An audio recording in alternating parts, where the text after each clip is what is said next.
Hey, how's it going, everyone? GC Performance here, back with another video. Today we're going to be looking at the top 5 accessories I recommend when buying a bicycle. I get this question a lot. If it's either a hybrid, a road bike, a mountain bike, any kind of situation, usually they're saying, okay, I bought the bike, now what should I get essentially that I need for riding that will set me up for like the long run? So I'm going to go over a couple items and we'll go walk around the store. I'll show you a couple things I recommend. But these are usually like the top 5 things I'll recommend. Just say, hey, you're going out by yourself. This is what you're going to want. This is what you're going to need. So yeah, let's get right into it. So, numero uno, water bottle cage. Everyone knows you're going to need some kind of fuel, some kind of hydration while riding the bike. So there's plenty of different types of water bottle cages out here. You can get a plastic one for $25. You can get one that's not so aesthetically pleasing, like a aluminum cage for $8, or you can get a $50 carbon fiber cage. But that's one of the most essential things out there for sure. I recommend that mainly because we are in South Florida and the heat is so crazy. That's one of the biggest things I say is that if you're out there for a 20-mile ride, 30-mile ride, or even just a novice and you're going out for 10 miles and you don't have any kind of way to hold water or transport or anything like that, that is a huge thing that I would recommend. So number one that I recommend is a water bottle cage. Obviously, throw in a bonus, put a water bottle there as well. But that's the first thing I'll say. That's what usually everyone asks is I need a water bottle cage for the bike. Next thing that I'll usually go for, lights.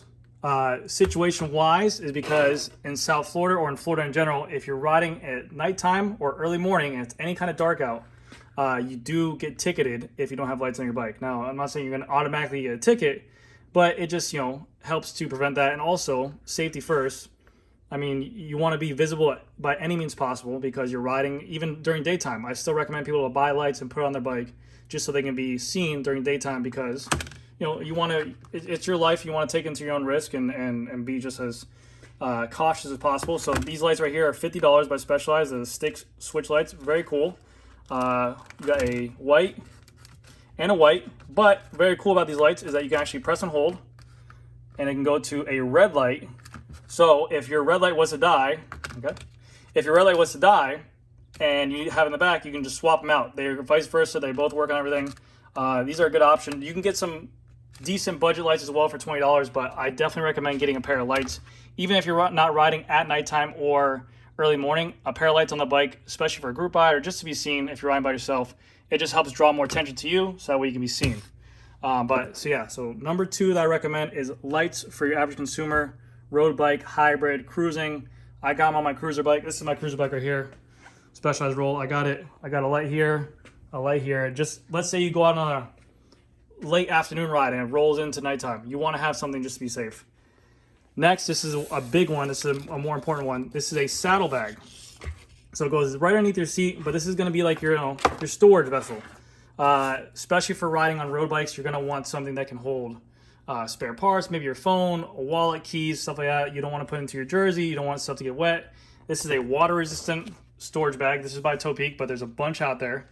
They cost around $20 to $25, or you can spend more if you want. But this one has storage that can go a little bit further. But it's very crucial to have something that you can put nutrition, goos, blocks. Let's say you're doing a long ride, like a 100-mile ride. You're going to want some kind of storage in there. As you progress and maybe get a little bit more into the sport, especially road riding, you'll probably get rid of this and just put your nutrition and everything inside your back pocket because, one, it doesn't look so eye-pleasing on the bike. But for someone who's just starting out, that's a big thing that I always recommend. Just have that storage because you don't want your pockets full. You don't have to worry about anything. You want free motion. You want to get those watts in. And even just for hybrid using as well or cruising around town, if it starts to rain, you can put your phone in here. It's water resistant, like I said. A great bag for sure. And to add on to that, so this is number 3. So we have water bottle cage number 1 with a water bottle. Numero dos, lights. Big. I recommend that. I don't know what state laws are everywhere on the world, but lights are huge in Florida as well. And just to be seen, it's your life we're talking about. $50 ain't a big deal. Bag for sure. And you can get some more sleeker ones there. If you don't like the look of this one, you can get a sleeker one, but I definitely recommend some kind of storage bag. But to go with that, this is the next biggest one that I recommend, honestly. It's number 4, and this is a flat kit. Now, I don't have a flat kit because of COVID, because I can't get anything, but usually they'll sell like a full-on package deal with tire levers, a spare tube, and a CO2 canister. Let me go get one, actually. I'm going to take you guys on a little trip. But the reason why, we'll get like a cartridge like this, like something like this. A cartridge like this, spare tube, And this will usually come like a kit all together. And you can put this inside here, and this will all go inside your saddlebag. Now you're probably saying, GC Performance, I just bought a bike. I don't know how to change my own tube. What am I gonna do? This is, I'm telling you, even if you have this stuff inside your saddlebag and you do get a flat, if someone's riding by, you could be like, hey, how's it going? They might know how to change it. They might not have your size tube for your bike. If you have this stuff here, you can, one, take a shot at it, or two, they can go ahead and help you, or it just makes it easier. Someone's like, hey, do you need help? You say, yeah, I got everything I need. It'll be more proactive to help you out. Also, in a flat kit, they'll usually come with like patches.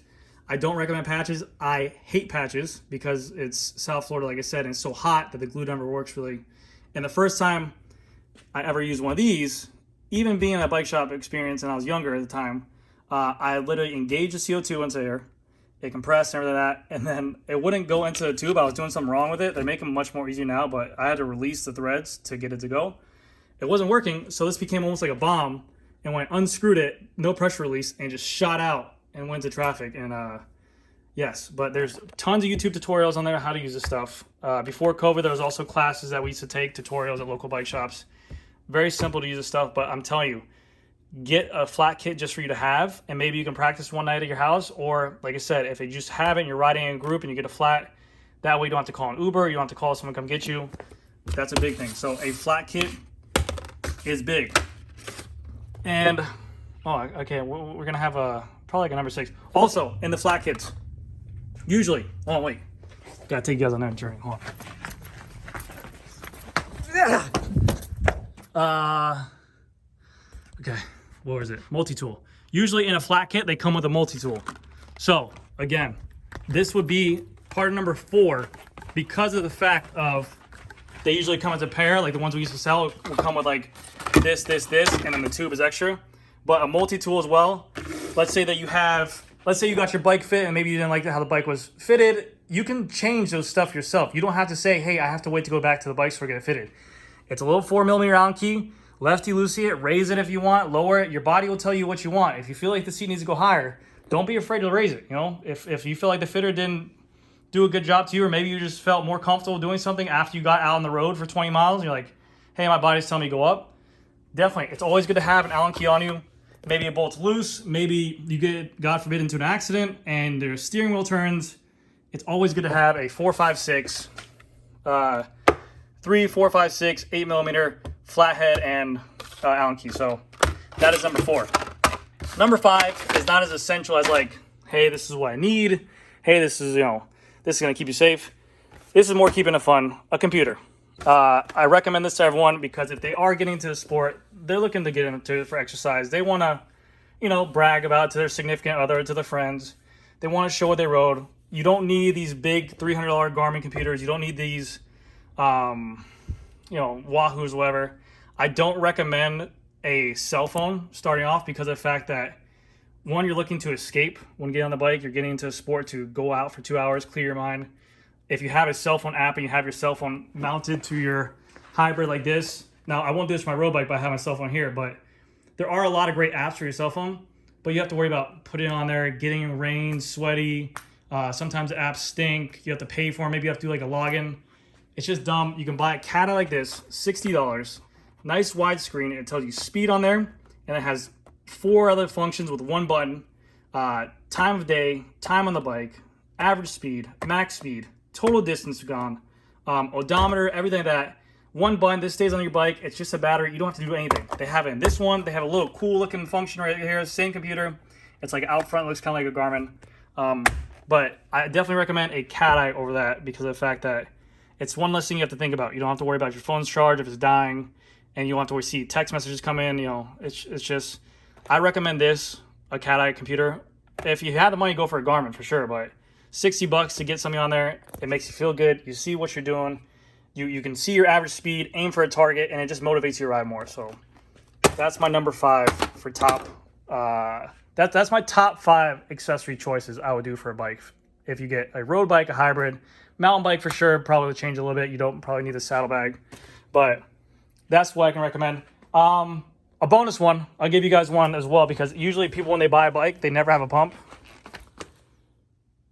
Got my Mickey Crocs on. A pump. always recommend a pump. I don't care. You probably don't have a pump meant for your road bike because it's high pressure.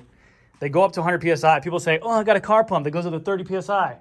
No, buy a pump. You should pump up your tires every single time you ride. I tell people they can get it. They don't buy the pump when they leave here. It's $40. I know it's a big purchase, and even $500. You have maybe you have a mindset budget of $500. I do this all the time too for cars and stuff like that, or accessories I buy or toys I buy. I have a main goal. I'm like, oh, I'll just get that later. A pump is crucial. If you're not the right tire pressure, you can get flats. If you're not the right tire pressure, it'll be harder to ride. You won't enjoy it as much. Get your air pressure pumped up properly. Check it every single time before you ride. I know it sounds like a pain in the butt, but it will make your ride that much more enjoyable. So that's my bonus pick, is a pump. But other than that, that's it. I hope you got, there's a bunch of other accessories here. That's preference. You'll get into it. You'll see what you need. Lubrication as well. Buy a little spray bottle. Oh no, my face. I'll blur that out. You guys won't see that. But yeah, that's it, guys. I appreciate everything. I hope you guys enjoyed this video. And yeah, I probably, you guys will see this video. I'm probably going to be camping, so I will talk to you guys in a little bit. But thank you guys again for everything, and I'll see you guys in a little bit. Bye.